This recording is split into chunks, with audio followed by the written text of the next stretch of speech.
Right.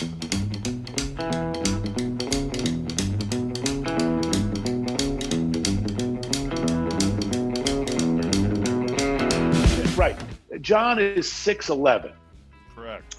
John and I was doing an event, the Beverly Hilton Hotel. It was a charity thing. And John was doing the same event. And I said, buddy, I'm going to come get you. And we're taking the smart car. And we come out of that car, people lost their mind.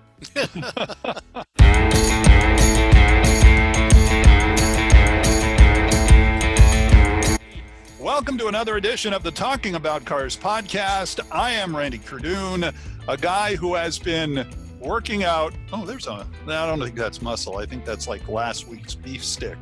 Anyway, that's been working out a little bit, just trying to get ready for this big podcast we're having. That's Hot Rod Bob Beck. Hello, Hot Rod Bob Beck. Hello there, Hot Rod Bob. No, I'm Hot Rod Bob. You're Randy. Yeah. Hey, you'll notice we've got the same backgrounds now. We're in the same studio, only in a different location. Exactly. Yeah. People are looking at it going, it looks exactly the same. What are you guys up to? Yeah. You know, the reason we're kind of being fit today, What's that? not because we're trying to start something new, this being the beginning of the year. This, of course, is we're starting a new lease on life, trying to get ourselves healthier. We just happen to have with us a guy who knows something about health and hoping cool cars. Yes, the one, the only, Body by Jake himself. It's the real Jake, not the wimpy insurance guy. Yeah, not Jake from State Farm. No, that's something completely different. No, this is Jake Steinfeld, who happens to be the uncle of Haley Steinfeld, the actress. Huh? I noticed that. Yeah, did you notice that? That's kind of cool. It doesn't look anything like him, luckily. Well, luckily for her, yeah. I mean, and that's no diss on him. I'm sure he's a nice-looking guy, but nice guy. We're going to talk a little bit with him about what he's been up to, and not only cars, because, like we say, everybody has a car story, and just because you aren't known for cars doesn't necessarily mean that you don't have a car story or three. That's right. So we'll be talking to him about that.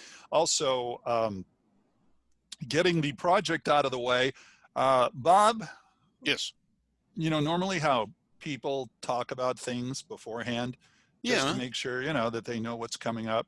We never do. We never talk about things like that. The stuff we talk about off air, you wouldn't want to hear about. Really? Well, okay, our wives wouldn't want to hear about it. Our wives would not want them to hear about it. But what we talk about here is projects, and what's the big project going to be for you this year on your car?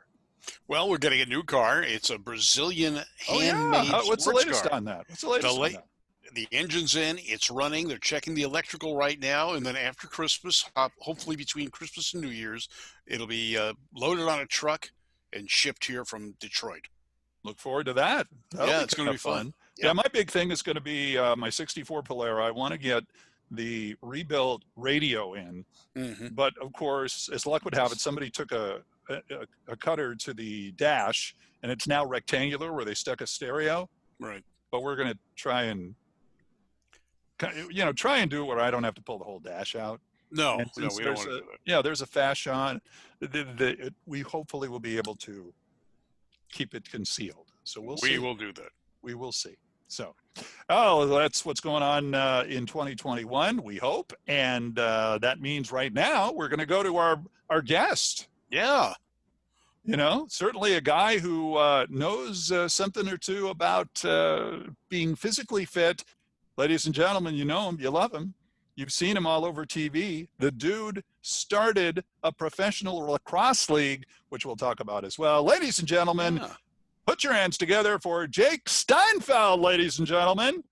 Hey, Jake. Hey. How are you? Randy, man, I got to tell you, man, I'm a big fan. I'm a big KNX guy. Oh, well, good. I like to hear that. I'm a big KNX guy. Randy Cardoon, there you are, man. Very good. Well, there's Hot Rod Bob Beck over there. And say hi to Jake. Bob. What's up, buddy? Hey, so we are just waiting for you. It is great because we're going to have the real Jake, not that wimpy insurance guy. You know what, man? God bless you. Absolutely. That's it. That's it. It's good to be here, boys. Good to be here. Thank you so much for joining us, and let's just get right into it, I think, here. We're going to talk a little bit about, our motto is always everybody has a car story. They don't have to be a guy who's like gung-ho and have 40 cars in their garage. I mean, you can have car stories at the beginning. Well, by the way, you're a former, were the honorary mayor of Pacific Palisades. I sure was. As a matter of fact, I was just on the phone before I jumped on with you with another former mayor, my good friend Ray Leonard, Sugar Ray Leonard, and Kevin Nealon. The former mayors, we have to stay together. Billy Crystal, myself. And when we travel, we have to be very careful, because if we're all together, and we can't be all together at the same time, because as you know, security risks. Especially here in the Palisades. I completely get that. I completely get that. Who is the current mayor now? Who is the current mayor now? The current mayor is Eugene Levy. He is the current mayor, and a great guy. I mean, my gosh, TV show Schitt's Creek was incredible, and he's such a sweet guy too. But anyway, back to the car story. So let me tell you this, guys. I learned to drive. My dad had this. Well, first of all, I was born in Brooklyn, New York. I was raised in Baldwin, Strong Island, and when my dad had a Cadillac, had a Coupe de Ville, and it was a burnt orange Coupe de Ville with white leather interior, fellas. Wow. So we were a Jewish family, not pimps. I just want to say that to you, right? And I learned to drive in that car. And as a matter of fact, my dad, when I was a senior in high school, let me use that car as my car. And he would always tell me, he said, look, if you're going to drive the car, you got to you need to take your brothers to school. I had my brothers are twins, and they were 2 years younger than me. And who wants to hang around with your little brothers? When you were a senior in high school, I wanted to pick the girls up, but more importantly, I was able to charge everybody either 50 cents or $1 for a ride from my house to the high school. Because to fill up a caddy back in the day, even though gas was, oh my gosh, a whole lot less expensive than it is today, I was able to make a couple of bucks. So that's where my entrepreneurial business started to really happen. But my grandma, true story, guys, actually taught me to drive. She had a Malibu Classic, and she lived in Brooklyn, and she took me into the city one day, to New York City, and she got out of the car like on Madison Avenue in Midtown, and she said, and I'm 15 years old, and this was the same woman who, God rest her soul, she was my biggest fan of my life, guys. I could tell you that a little later, but I was just telling my kids, I have 4 great kids. We're all home together here, as you can imagine, as we all are here in California.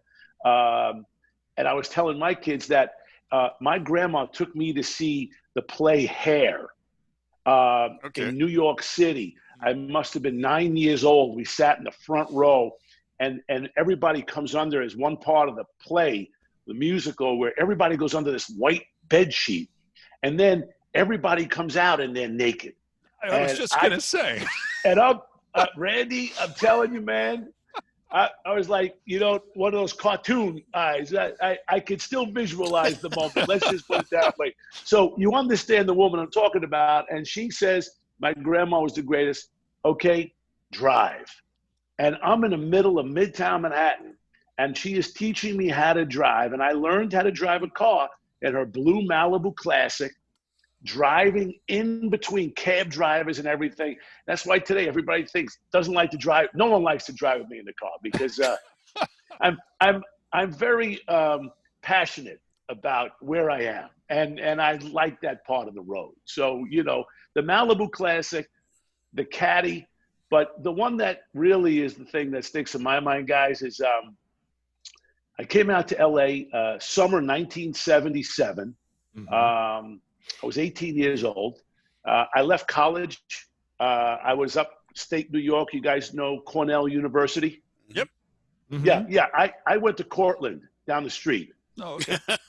So, yeah. Not that there's anything wrong with that. Yeah. Nothing wrong with Cortland State, just that nobody knows Cortland. So I always bring up Cornell first because everybody gets it's a little bit of a, I would say, geography lesson, if you will, fellas. I know we're talking cars.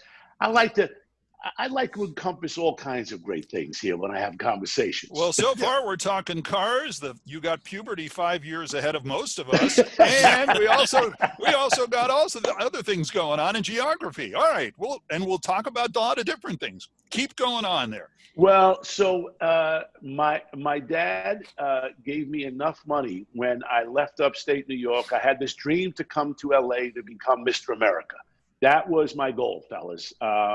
Left college, a girlfriend, friends, my parents, and made the trek here to LA. And my dad gave me enough money to lease a car. And I didn't understand leasing, so I ended up buying a 1977 white Camaro. And black interior. And the license plate, which, in New York, they didn't have vanity plates. Mm-hmm. And at the dealership, I'm trying to remember where I got it in the valley somewhere, fellas. And the guy said, you can put whatever you want on a license plate. So I always like to keep a very low profile. So I put Jake 77 on the license plate. Got to keep a very low profile. Okay. And that was my first car in LA, guys. And it was, man, I loved it.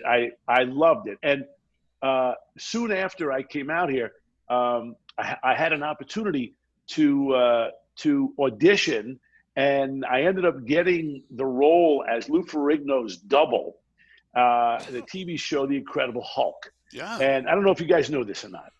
And I did so well. The show was so popular that they ended up putting the Hulk as part of an attraction at the studio tour. So this is a true story. I tell my stories. It's crazy. I lived an incredible life, boys. But this is. I'm loving this. Go ahead. I drove my Camaro every single day. I love it. Here I am in LA, man. It's the best. I mean, I'm in heaven. I put 4 brand new tires on this car, right? The big, nice, thick wheels. I was pumped up, boys. I wore that, extra large T-shirt from Baby Gap. So it really looked very huge all the time. Yes. And had my arm out, the window. Mm-hmm. Put 4 brand new tires on the car. And I used to park. If you guys, I'm sure you remember, I don't know how long you fellas have been in Los Angeles. Native. Oh, Native. Okay. I came from your neck of the woods. Yeah.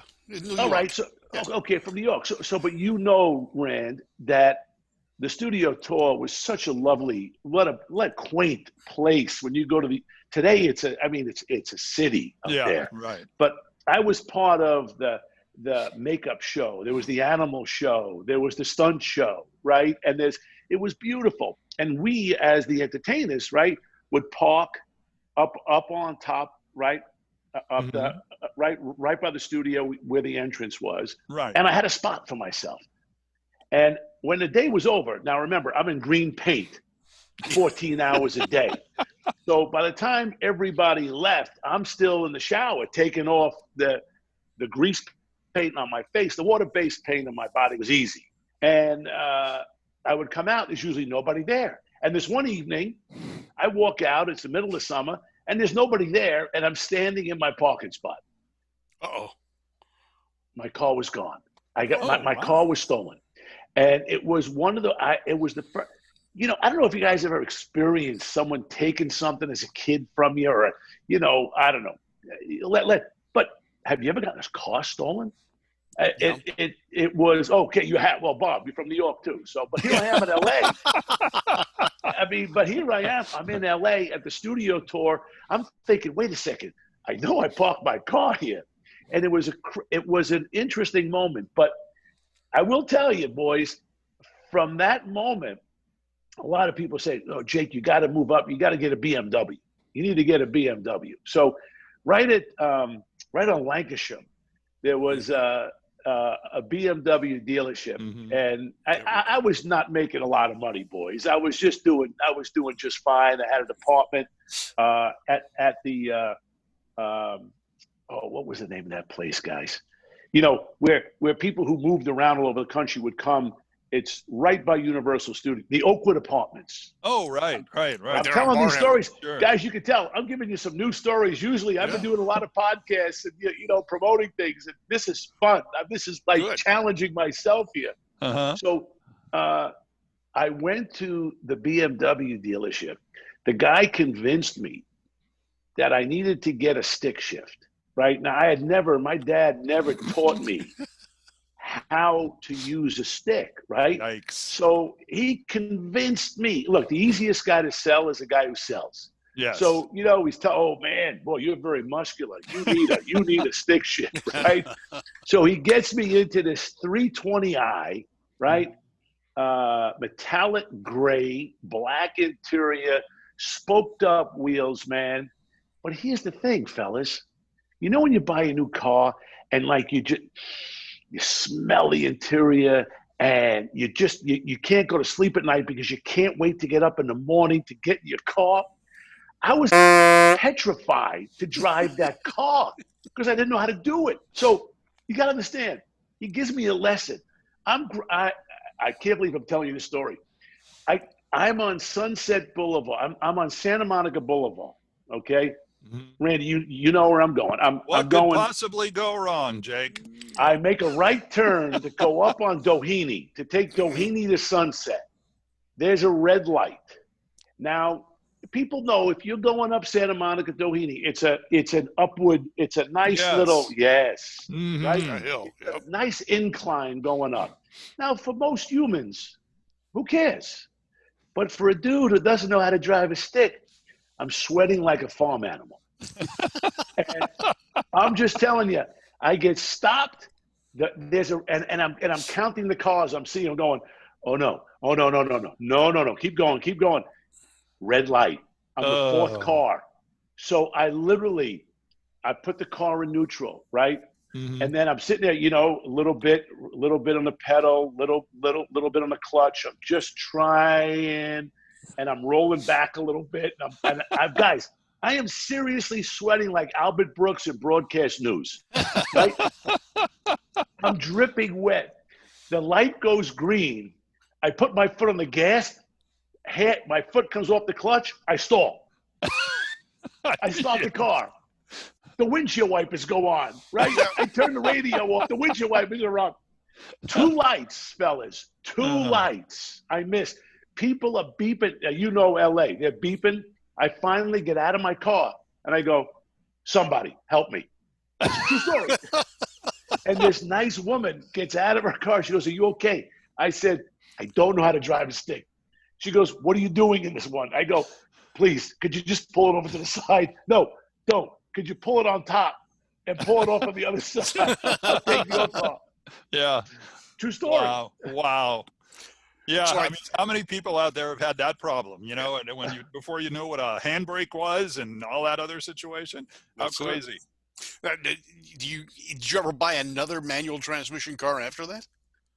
Yeah, I've got a 1998 550 Maranello Ferrari. Oh, that I still, it's in my garage. And when look, I love cars. I have a son, my son Zachary, who is wild about cars, and he can listen to an engine from 2 blocks away and go, Dad, that's a bup.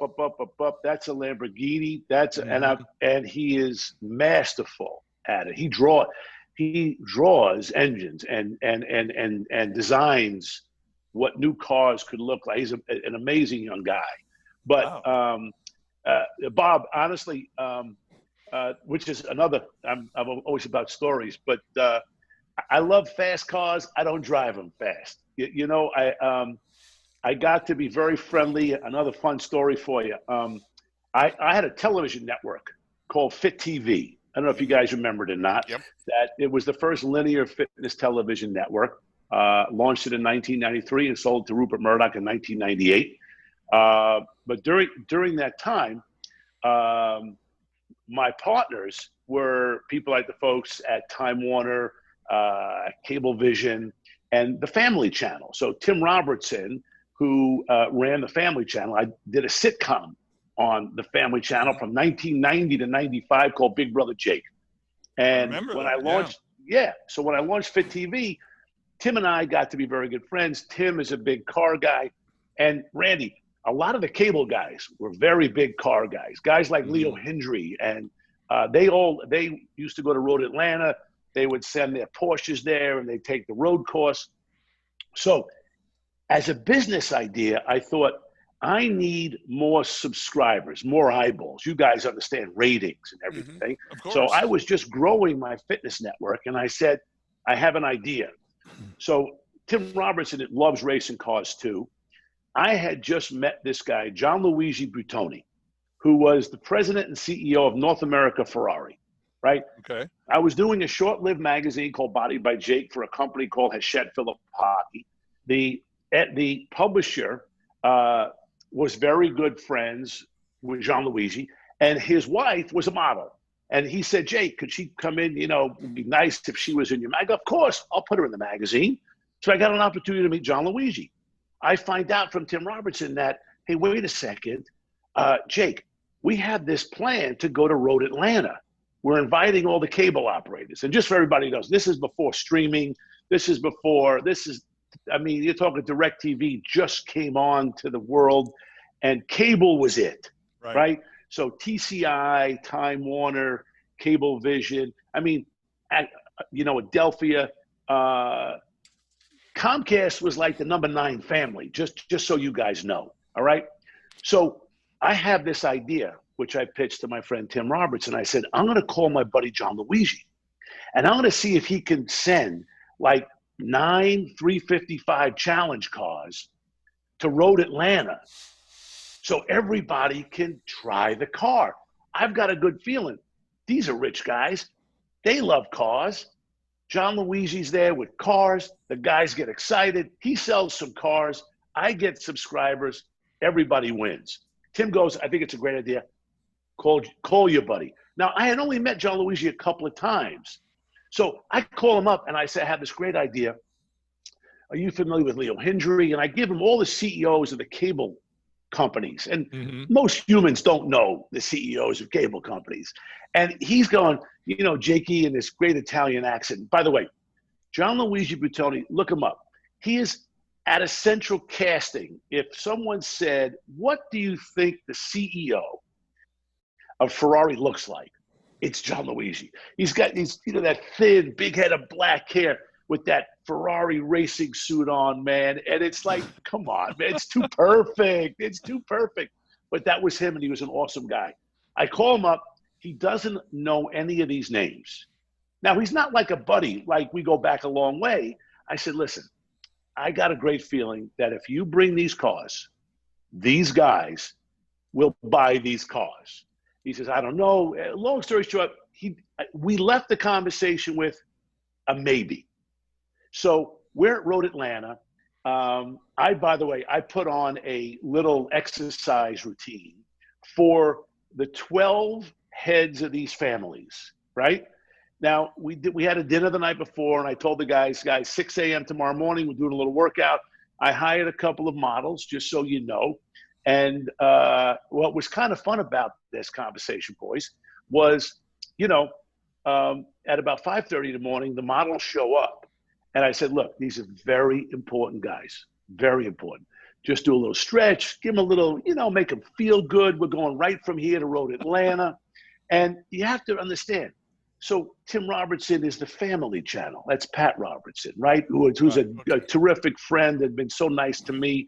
But these are not guys who normally would go out at night. Let me just leave it at that, okay? So as we're wrapping up the little intro that I'm trying to tell these two girls who these guys are, the one girl says, look, for an extra $200, I could do this topless.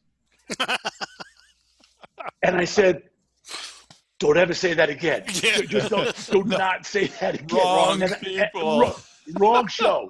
This is the wrong network for that, right? So that, just want to say, that's how my morning started off. Oh, man. All the guys come in, they're excited. I mean, really terrific guys. And we have a fun 30-minute little stretch, a little workout. Now it's time to get in the van. It's misty. It's a misty morning. It's a Saturday morning, guys. The guys now a couple of guys had their cars driven in, flatbedded in, the big boys, right? Mm-hmm. And we pull into Road Atlanta. Now, I don't know if John Luigi is going to show up. I'm just telling you this. I have no idea. I didn't even tell Tim because I didn't want to get him excited and then be upset and be sad. So we come in. I don't know if you've ever been to Road Atlanta, Rand, No, Bob. I don't know if you guys have been there. Okay. I have. Yeah. Oh, it's fun, man. It's super fun. So you come in, you drive around, and remember, it's kind of misty. It's a little bit rainy. And all of a sudden, breaking through the mist, you see this red, beautiful, flat, where they crate the cars in, right? With the Ferrari logo on the side. Oh, wow. And there is this tent, right? I'm not making it, 2 espresso machines. And out of the mist comes John Luigi Buttoni, the red Ferrari suit, man. And everyone's going, what is this? What's happening? What's going on? And Tim is looking at me and I just go like this, it's showtime. Yeah.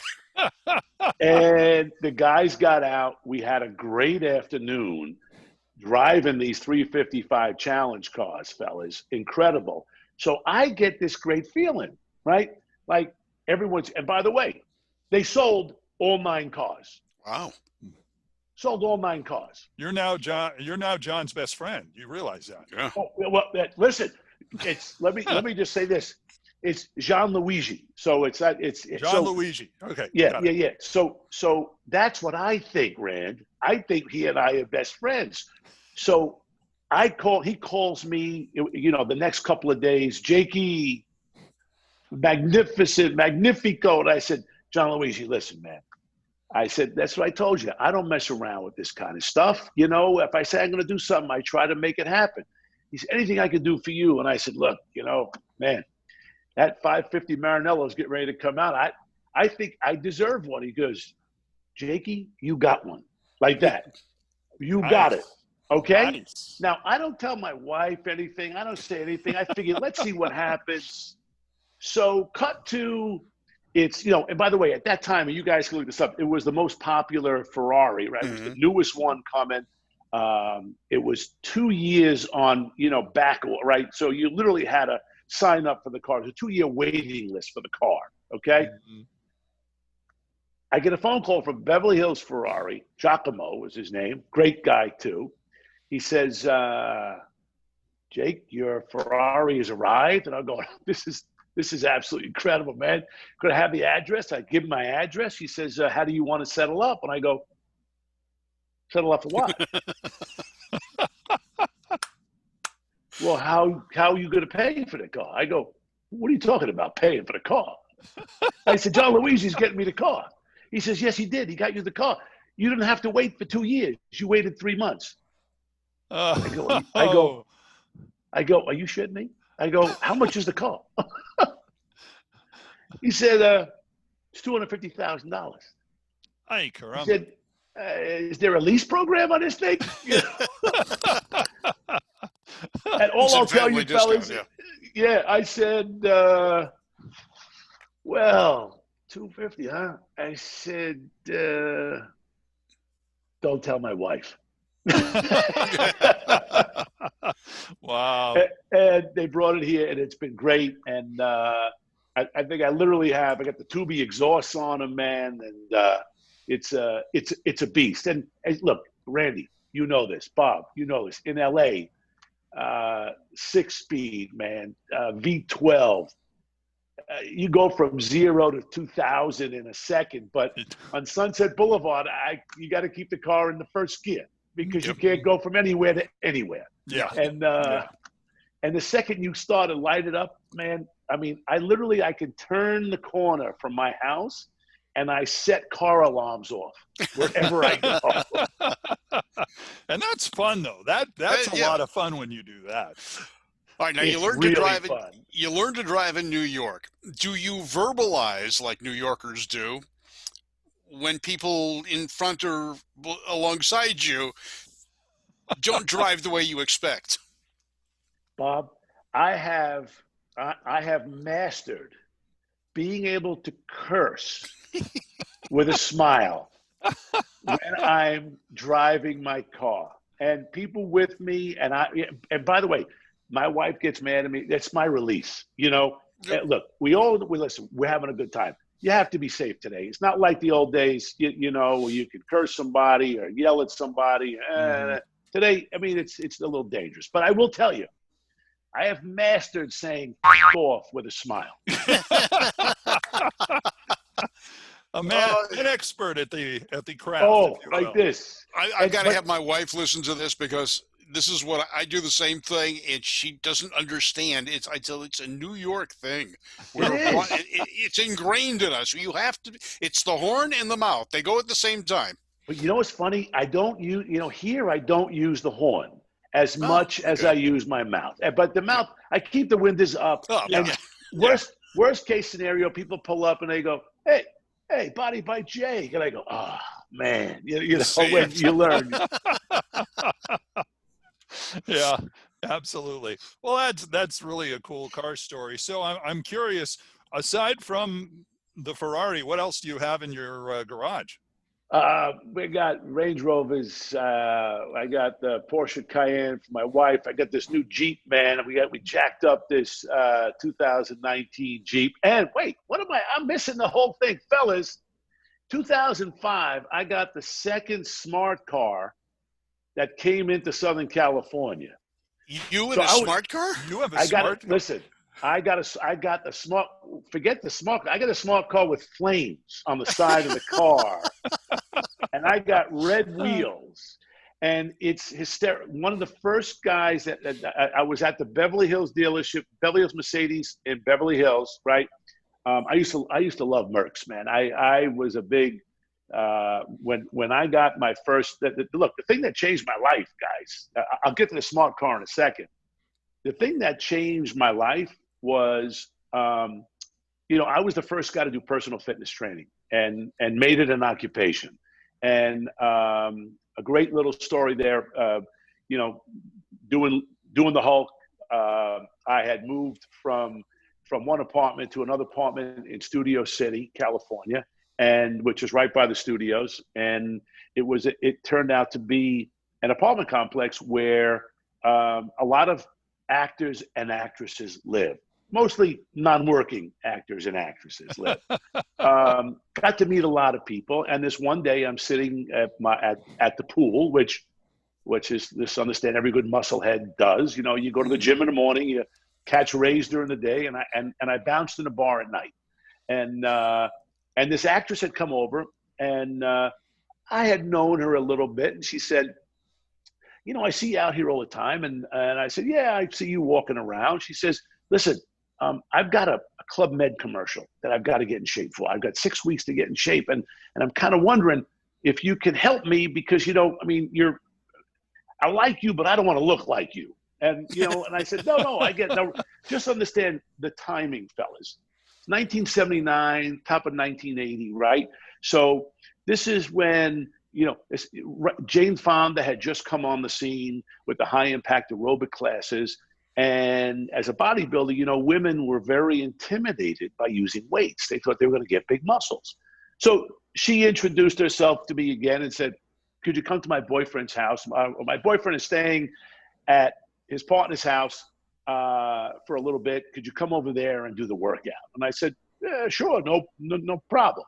And she says, how much is it going to cost? And I said, well, just give me gas money for my 1977 white Camaro with Jake 77 on the license plate, And so I came up with this workout, a 30-minute workout using a broomstick, a towel, 2 cans of Mama's tomato paste, and a chair. True story, right?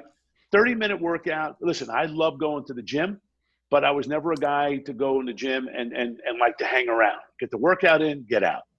And she seemed like a person who had an A-type personality. she just wanted to get in shape. Okay, she looked pretty damn good to begin with, fellas. I think it was more about she had to wear a bikini in front of a lot of people. She just wanted to feel a little more confidence. And I came up with this workout, gave me the address in Beverly Hills. Now, if you weren't on the cover of Musclehead Digest, I didn't know who you were. And I go to this house in Beverly Hills and ring the doorbell, and guy answers the door. Turns out to be Francis Ford Coppola. Oh, wow. And I just looked and I just said, wow, this guy might be able to use a workout too, And I started going to train this girl. It wasn't his girlfriend. And she got into pretty good shape. They started going to parties and people started saying, what are you doing? This guy, Jake, comes to my house. He's got a broomstick, a towel, and a chair. He's pretty funny. He eats too much because they had a great fridge, and that's it. They had a great fridge, and I had no dough, so I was able to eat a lot of food there. And if you remember, guys, right, there was no internet, there were no cell phones, right? It's not like when you moved somewhere, you had to list your phone number in the phone book. And I got to LA, I never listed my number, which turned out to be the best thing I never did, because people started saying, boy, you look great. What are you doing? Well, this guy, Jake, that's a great idea. What's his phone number? Well, Randy, I think if you're good in this town and people want to get a hold of you and they can't, they seem to want you more. And it became this mystique of, who is this guy? You got to get him. Now, I'm living in Studio City. I had this, if you remember back in the day, in the late 70s, early 80s, the little answering machines, right? Yes. With that, right? You had the little beeper. You would hit the beeper on the phone, and the tape recorder would play back, and you'd hear your messages. That's it. Right. And I'm getting phone calls from Steven Spielberg, Priscilla Presley, Harrison Ford, Warren Beatty, Barbra Streisand, Cher.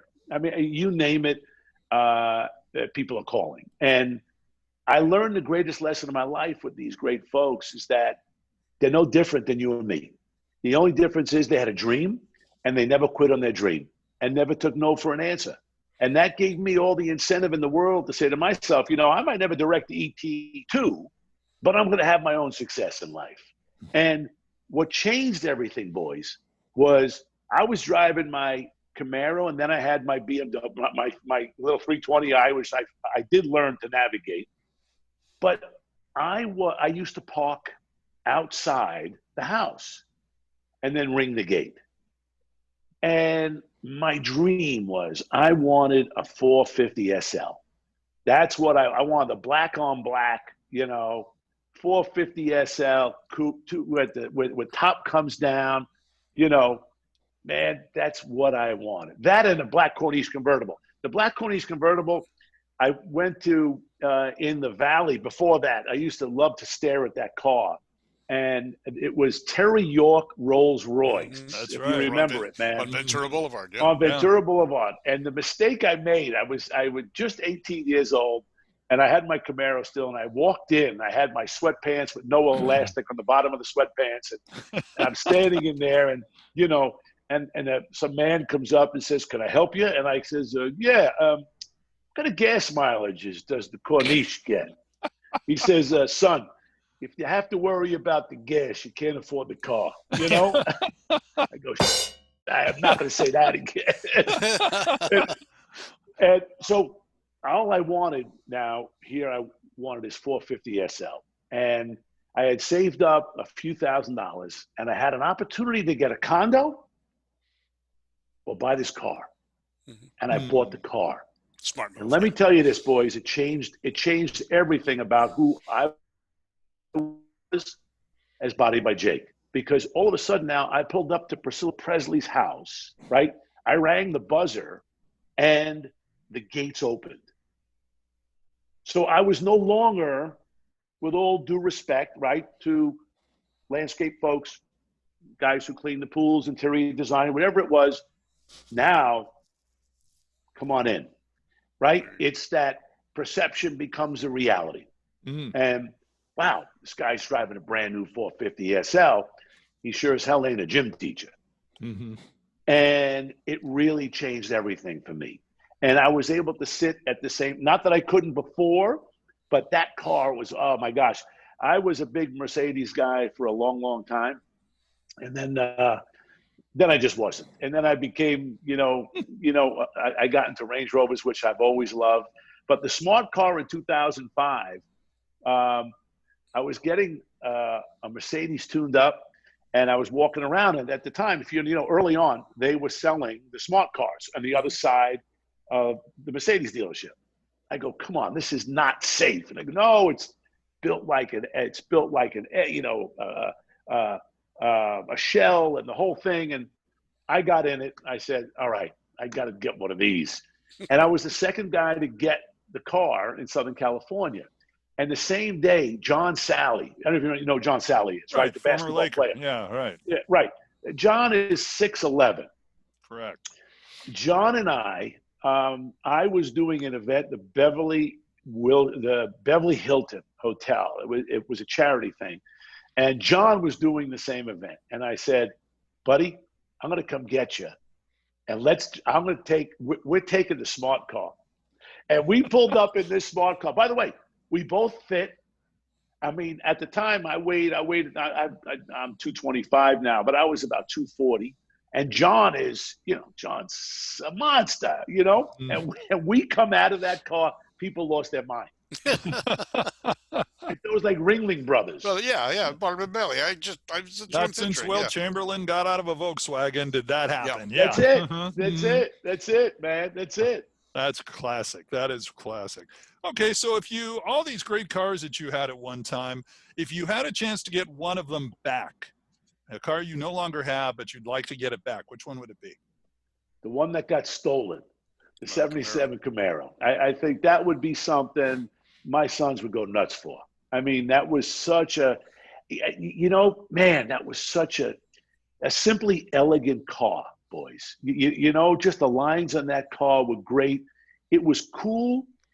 And it didn't, you weren't trying to be cool. Because I'm not a cool guy. You know what I mean? It was like, it was a cool car, man. And I mean, I'm 62 now. I was 18 when I had it. I would say, I still feel very, very cool in that car today. Well, now it is. It's a collector car now. It could be out there somewhere. It could be out there somewhere. You still have the registration? Got it, baby. Someone's got I don't registrate. Come on, registration. We got it. How has the pandemic affected you and what you're doing? I got to tell you, Randy, I've been very blessed. I mean, first and foremost, my wife and I, Tracy, we've been together. We had our 32nd anniversary in December. Oh, congratulations. Thank you, boys. We have 4 great kids. My daughter, Morgan, is 28. She was in Scotland. My oldest son, Nick, is in New York City. My middle guy, Zach, who I talk about, is University of Michigan. And my youngest guy, Luke, is down the 10 freeway at USC. Could be in China because we don't ever see him, But with this pandemic, everybody has come home. So this has been a blessing. And, I have to say there are a lot of people out there struggling. And what's been very helpful, too, is giving me another opportunity. We launched, just so you guys know, I've been very big in fitness and very blessed in the industry. And it's important to give back. I've been the chair of the National Foundation for Governors Fitness Councils for 9 years. Prior to that, I was chair of the Fitness Council here in California when Arnold was governor. He's a dear friend and named me chair, which was pretty cool. And today what I do is I put fitness centers in elementary and middle schools around this great country of ours. And it's been really fun to do. And each year I call Governor's Cold. And I've got 3 brand new $100,000 Don't Quit Fitness centers to gift to your state. And we just finished doing it this past October. Like you guys go to car shows. I love going to schools. And we do a big event with the governor. And this year we created a virtual ribbon cutting tour show like everyone has been doing. The fitness equipment is real, but we did it with the governors. And we did Alabama, Indiana, Oklahoma, and Kentucky. Was really dynamite. And, listen, if people are struggling around the country and with mental health, with wanting to feel good about themselves, and exercise and nutrition is such an important thing. And on the exercise front, when the pandemic hit, I told you the story early on. I was the guy that was the first guy to do personal fitness training with a broomstick, towel, and a chair. So, Ted Turner gave me my start on cable news network in 1981. Randy, I don't know if you know that one. And I remember watching you on TV. I don't remember exactly where, but yeah, okay. Yeah. Doing these 60-second vignettes with model. Well, I was training Hugh Hefner and at the Playboy Mansion, and I'm not surprised. Well, this for a lot more stories, but I did these 60-second vignettes with different playmates, right, on the beach in Malibu, in the back of Spielberg's house on Broad Beach. And they were called Fitness Break by Jake. And they ran 4 times a day here in the States and 4 times an hour everywhere else in the world. And Ted was the guy that really put me on the map. And all of a sudden, I'm getting phone calls from CNN and Fox News and ESPN when the pandemic hit, when all the gyms closed, and said, Jake, could you do these exercises again that you did back in the day? So obviously, instead of the playmates, I had my sons, which was even more fun. And also when you talk about fitness and well-being, look, health and hope and family revolve around everything that I do. Nutrition is obviously a big part, and I've never been a big vitamin taker. I love protein shakes. I've done that since I'm a little kid. I was an overweight kid with a bad stutter. My dad bought me a set of weights when I was 13 years old, and that changed my life. But I've been a big protein shake guy. And I never found the best one that tasted right. The stuff that was really supposed to be good for you tasted like crap.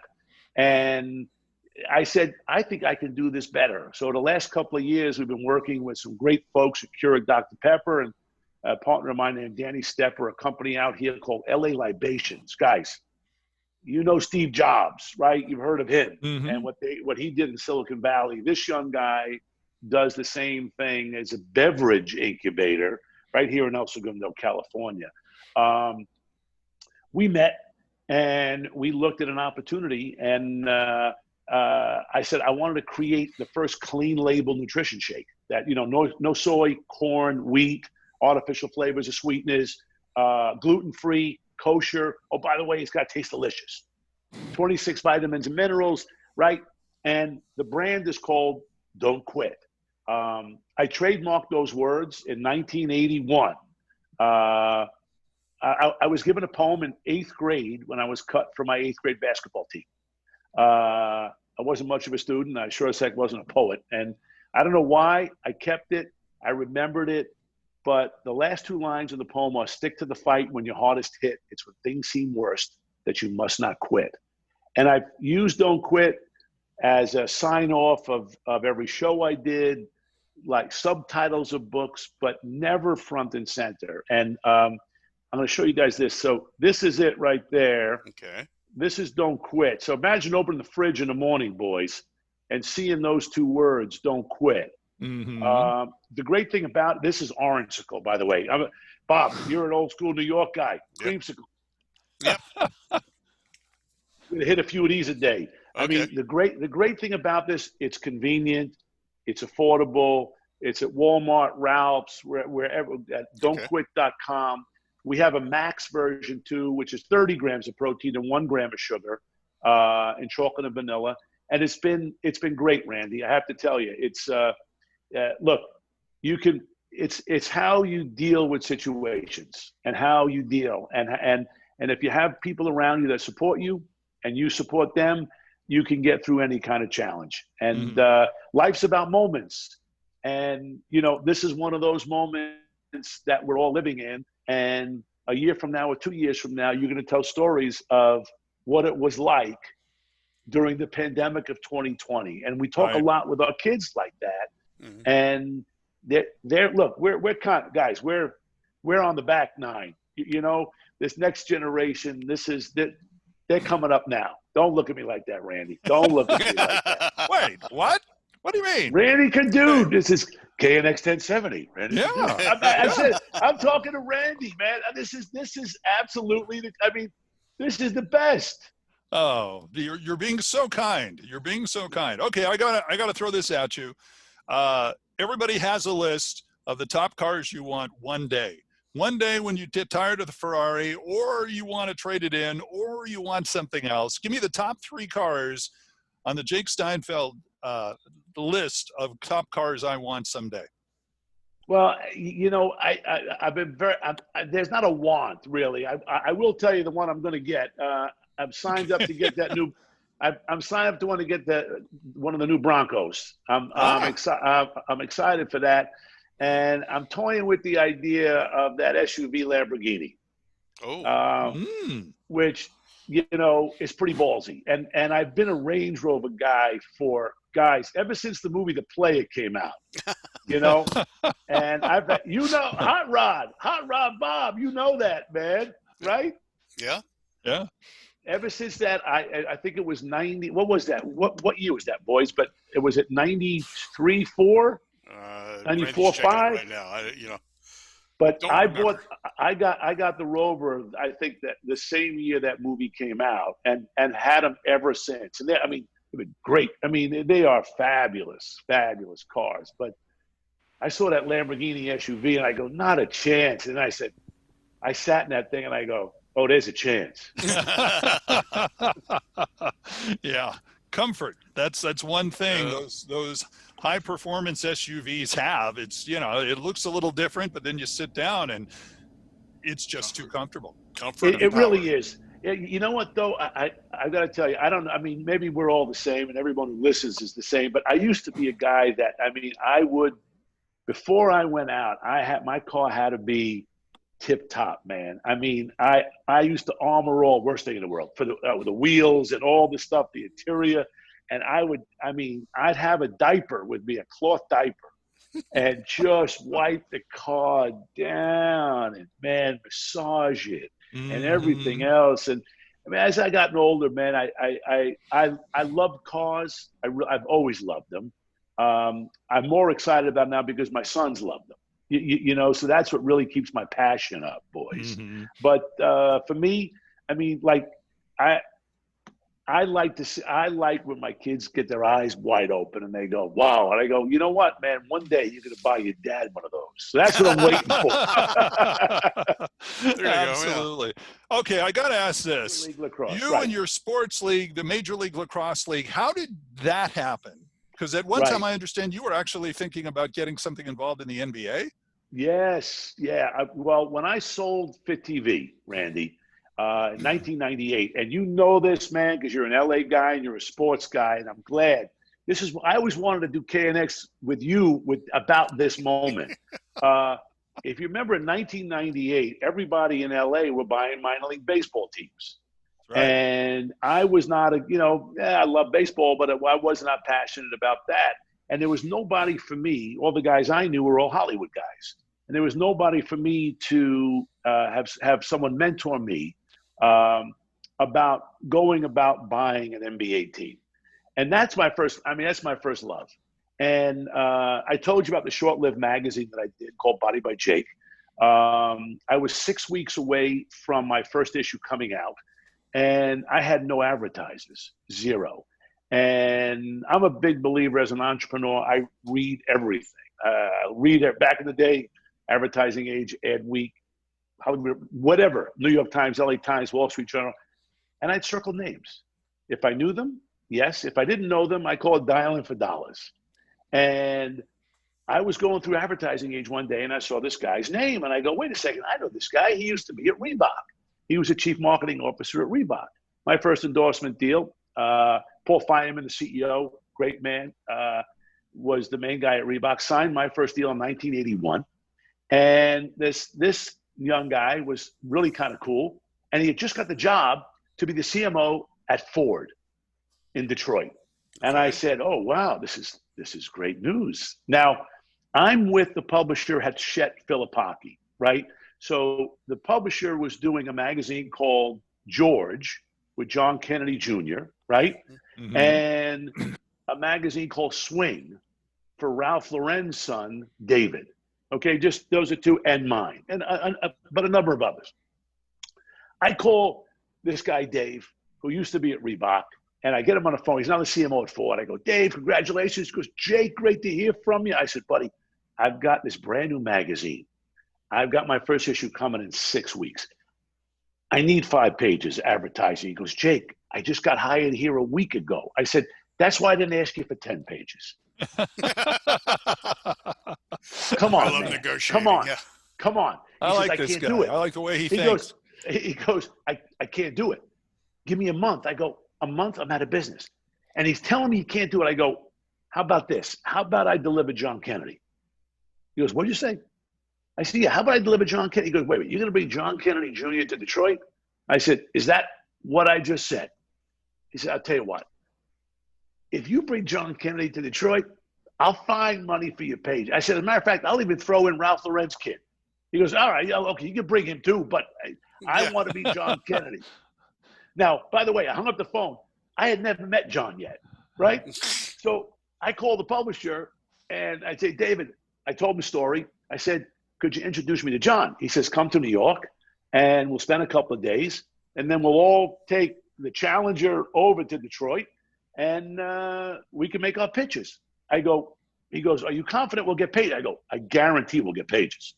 I go to New York, hang out with John, was an amazing, amazing guy. I met David Loren, who now runs Ralph Lauren, right? Mm-hmm. And we all go to New York. We do our rapido, as I say. We all get our pages. On the plane ride home, they go home back to New York. Their way, I fly dirty back to L.A., and I'm on the plane. I open up Swing Magazine. It was a custom pub job that Ralph had done for his son about a hipster magazine what kids were doing in their 20s. And I open up this page, and there's a guy holding a lacrosse stick. Now, I played guys in school, in high school. I got into Cortland State to play lacrosse. I was not that good at it. And it's 1997. I remember I got to LA in 77. I hadn't seen lacrosse in 20 years. And I'm reading the story about this young guy from Detroit who was a hockey player. A teacher got him excited about lacrosse. He ended up going to Princeton, won a national title. But what intrigued me was this guy started a company in his dorm room at Princeton called Warrior. And I said, this guy sounds like a young Phil Knight. He's making lacrosse a lifestyle. I said, let me call David Loren and find out what writer wrote the piece. I want to get the kid's phone number, which is what I've always done. I get his phone number. I call this guy, Dave Morrow, and he doesn't know. He can't believe, wait, you're Body by Jake from it was really kind of fun. And I said, I got one question for you. Is there such a thing as pro outdoor lacrosse? And he says, no. I says, well, there is now. And Randy, Bob, true story, 1999, it was May 98. I fly Dave out. We consummate a deal. And we launched Major League Lacrosse. And wow. It's been, I got to say, Randy, listen, I'm not kidding. I'm a big fan of yours and what you do with sports. And, I've been very fortunate to meet a lot of the people that I've met in sports because of starting this pro outdoor lacrosse league. And guys like the late, great Art Modell, Pat Boland became a dear friend. My friend Steve Bornstein, who ran ESPN for many years, is my business partner now, and he launched the NFL Network. Paul Tagliabue, and met so many great people to mentor me, because there is no book on how do you start a professional sports league. Absolutely. I just knew how do you legitimize yourself, and what I did up front, I said ESPN is a sports legitimizer. Bud Light is a sports legitimizer, and Gatorade is a sports legitimizer. And I got 2 of the 3 up front. I got ESPN, and my dear friend today now is a great guy named Tony Pontoro, who was the head of sports marketing at Anheuser-Busch back in the day. And they were my first partners and sponsors. And Paul Fireman at Reebok stood up for me when I rang the closing bell on Wall Street, August 11th, 2001. Literally a month before 9/11. Yeah. And our league, just so you guys know, because there's been a merger with the league that I created and another upstart, which is, God bless, all good. In 2001, as I talked like you guys about during this conversation about life is about moments, we were I wanted to own Labor Day for our championship, but no other sports league looked at Labor Day, and I learned why. Because everyone wants to be with their family on Labor Day. Nobody wants to be in a sporting event. Yeah. But as an entrepreneur, you have to try things. So as we finished, we were a 6-team league, no different than the original 6 of the NHL, Randy. You know that. Mm-hmm. And Bob. And we were out of money. And we had a meeting planned September 11th, 2001, to talk about recapitalizing the league. We were a single entity ownership structure, which means for all the car fans out there and sports fans, right, the league owns the teams and the teams own a piece of the league. So everybody's in this together, right? And Alan Rothenberg, if you remember that name, Randy, who was the guy that really started, but also started Major League Soccer, right, gave me the single entity ownership structure at a restaurant in Brentwood called Toscana, which is my cafeteria. Can't wait to get back there, by the way. And that's how I learned about single entity. And here we were, end of the first season, out of money. We get on the phone and we have a conference call and everybody says we're out except our team in Boston. And I said to my friend, Dave Morrow, and my friend Tim Robertson, I told you about with Fit TV, I brought him in. I said, guys, I can't not continue here. I got you guys in. So we ended up funding. We took on most of the equity, which became lopsided. And that moment, I said, if we don't do this now, there won't be professional outdoor lacrosse in our lifetimes. Now, for the world, the sport is still this tiny, right? But for a passionate few that are growing, it's important. And it's been awesome. I really appreciate you bringing it up. And on the same note, though, Rand, I have a movie that just came out on Netflix, which is called The Grizzlies. I bought the life rights to a story going into the 3rd season of Major League Lacrosse on ESPN. You know, back in the day before the 30 for 30s were on, those Tom Rinaldi voiceover. You should do some voiceover, Randy, for ESPN, which you probably do, but not yet, but yeah. I'm telling you, you definitely should. Thank you. And I'm brushing my teeth 11:30 at night, 2003, and one of those vignettes come on. And I used to grab my kids. Don't tell me you're tired. Look at this guy. He's got one arm and he runs, and all these incredible stories of overcoming adversity. And Frozen Tundra, Tom Rinaldi's voiceover, right? And you hear this Inuit teenage boy saying, my uncle committed suicide, my brother committed suicide, and if it wasn't for the sport of lacrosse, I would be dead too. I'm brushing, what'd this guy just say? Cuts to this Inuit teenage boy explaining the story about this out-of-work teacher in Toronto who had just broken up with his girlfriend, had seen a story about this town called Kugluktuk, whereas it's as north can go, guys, where the suicide rate was the highest in North America. And this teacher goes up there, introduces lacrosse to this community. He's there for 3 years. The team he puts together had never won a game, but in 3 years, there hadn't been a suicide. And I'm crying. I'm like, it's too late to call George Bodenheimer at ESPN. So I wait till the next morning. I call Georgie. I say, I just saw this piece last night. Who produced this thing? I got to get to this guy, Russ Shepard, who was the teacher. I did. I bought his life rights. It took me 17 years to make the movie. And we made it 2 years ago. We won the Palm Springs Film Festival, the Calgary Film Festival. This terrific woman who I brought in as a producer, I convinced her to direct. She won the Directors Guild of Canada Award for Best Direction last year. Wow. And Frank Marshall, who was a dear friend of mine who produces all Spielberg's movies, is my partner in the film. And it's called The Grizzlies. It's on Netflix right now. And it's a beautiful, beautiful story, Randy. Beautiful. Well, certainly something I think everybody should check out. That sounds pretty awesome. And on all this stuff that Jake's been telling us about, he also wrote a book, according to this. I've seen a lot of famous people naked, and they've got nothing on you. True? True, 100%. Okay. we don't have time to talk about that now, but next time we bring you on, next time we will bring him on, and we'll check that out, so to speak. So, Jake, so happy you joined us here today. Thanks for your stories about cars and so much else that's going on in your life. Continue success, my friend, and thank you for listening to us on the radio station. We always wondered who the one person was. Now we know. Thank you. It's me. Good.